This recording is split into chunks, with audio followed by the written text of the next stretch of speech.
लातूर जिल्ह्यातील जिल्हा परिषद शाळांची अवस्था पाहून अभिजित दिपके यांनी शिक्षण मंत्री दादा भुसे यांच्यावर जोरदार निशाणा साधलाय। शाळांमध्ये विद्यार्थ्यांना मूलभूत सुविधा मिळत नसतील तर शिक्षण मंत्र्यांनी नैतिक जबाबदारी स्वीकारून राजीनामा द्यावा अशी मागणी त्यांनी केली आहे। अभिजित दिपके यांनी औसा तालुक्यातील उजनी येथील जिल्हा परिषद शाळेला भेट देत पाहणी केली। यावेळी शाळेच्या छताला पत्रे गळत आहेत, विद्यार्थ्यांना बसण्यासाठी पुरेसे बेंच नाहीत अशा समस्या समोर आल्या। यावर दिपके यांनी शिक्षण मंत्री आणि आमदारांनी आधी आपल्या मुलांना जिल्हा परिषद शाळेत शिकवावं अशी टीका केली। तसंच स्वतःच्या मुलांना ज्या परिस्थितीत सरकारी शाळांमध्ये शिक्षण दिलं जातं त्याच परिस्थितीचा अनुभव देण्याचं आवाहनही केलं।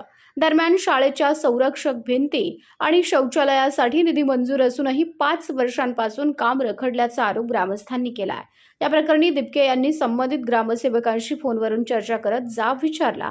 त्यामुळे आता लातूरमधील जिल्हा परिषद शाळांच्या प्रश्नावर राजकीय वातावरण तापण्याची शक्यता आहे। आणि जर त्यांना शिक्षण मंत्री बनून राहायचं असेल, स्वतःच्या मुलांना उद्यापासून सरकारी शाळेत पाठवा, त्या अवस्थेत तुमच्या स्वतःच्या मुलांना शिकू द्या।